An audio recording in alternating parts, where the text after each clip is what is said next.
Echo Vault, Volume 2. How AI accidentally became my therapist, and why that's not a bad thing. We would never tell someone with a broken leg that they should stop wallowing and get it together. We don't consider taking medication for an ear infection something to be ashamed of. We shouldn't treat mental health conditions any differently. Michelle Obama. Now, let me be clear. I'm not anti-therapy. I'm just pro what works. And for me, that's ChatGPT. Not because I think it's smarter than a therapist or because I'm afraid of being vulnerable, but because I've spent my whole life learning how my brain works. And what I need most now isn't someone trying to figure me out. I need a tool that can help me think clearly when things get messy. That's where AI comes in. I didn't come to ChatGPT looking for emotional support. I came for help with work. But the more I used it, the more I realized how sharp it was at analyzing arguments, pointing out weak logic, and helping me work through complex thoughts without judgment. I started using it to test myself, dropping in real messages or arguments I've had, and asking, is there any hole in my logic? Am I being unreasonable here? Not because I wanted to win, because I wanted to be right in principle. Not right in the I told you so kind of way, right in the thought process. Section 1. I'm not in crisis. I'm just wired differently. I didn't know growing up that I had ADHD. What I did grow up with was confusion. I was the kid in class who finished every test in 5 minutes but still failed the class. The one who could break down complex ideas in conversation but couldn't remember to turn in a single homework assignment. I wasn't lazy, but I looked lazy. I wasn't dumb, but I felt dumb. Because that's how people treated me. Teachers, family, peers. Everyone assumed I just didn't care or didn't try hard enough. And I believed them. I was taking therapy in middle school, but nobody told me why. I thought I was just seeing this random white guy who told me weird things like, drink a Coke to stay focused. I had no clue I was being evaluated for ADHD, and apparently diagnosed with it. No one ever told me. Fast forward to high school, I'm still struggling. Then college hits and I fail out after 2 semesters.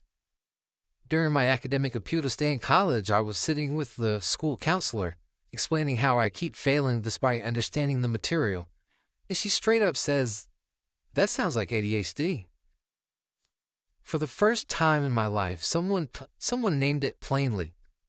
She encouraged me to go get evaluated. So I did. I sat down with a professional who talked to me for 10 minutes and said, you're a textbook case. She explained what was happening in my brain, and every word clicked. It was like someone finally turned on the lights in a room I'd been sitting in for years. I called and told my mom. Her response?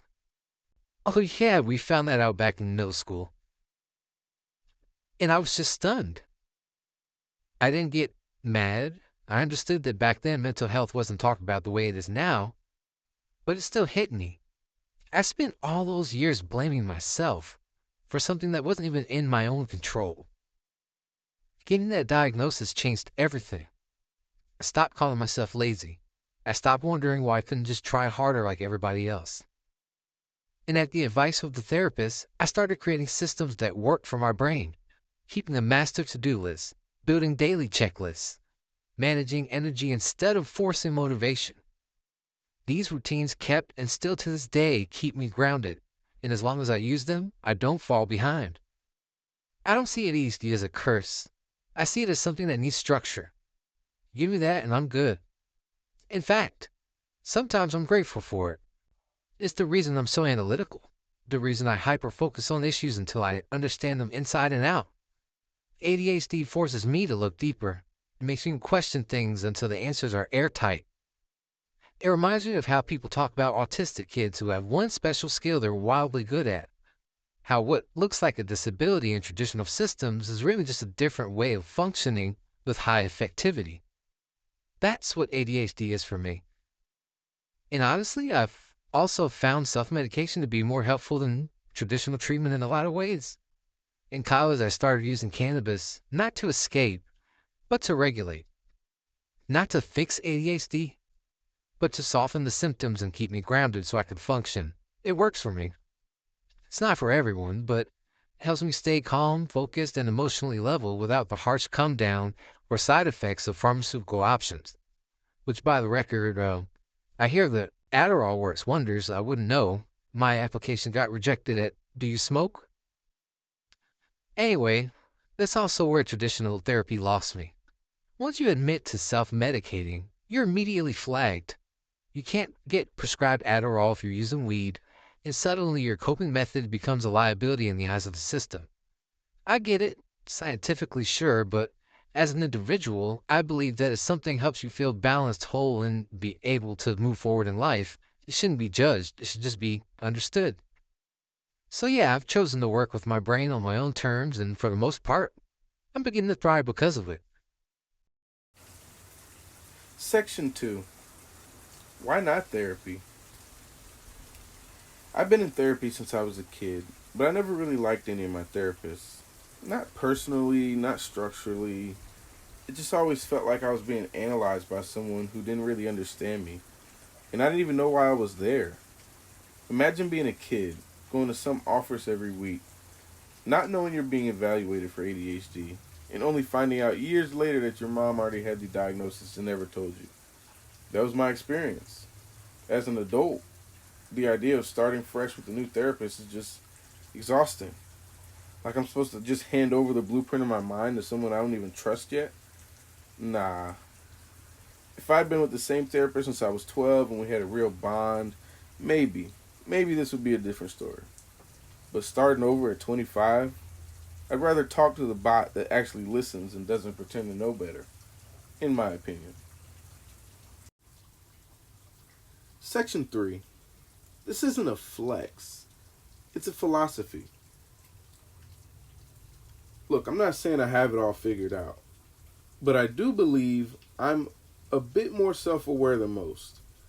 I track my thoughts, question my motives, and I follow my logic from beginning to end. When I'm in conflict, I don't look to blame. I ask myself what I could have done better. That mindset is what keeps me mentally strong. Not weekly sessions with someone trying to dig up trauma I've already processed. And if I do have a blind spot, I want a tool that will help me find it without judgment. That's what ChatGPT does. It doesn't cuddle me, but it doesn't corner me either. It thinks with me. That's all I need. Section 4. Therapy is valuable. It's just not universal. I think therapy is great for people who are lost, in crisis, or just navigating something they don't fully understand yet. I even think couples therapy or marriage counseling could help me one day. But when it comes to my internal process, I don't need a guide. I need a sounding board.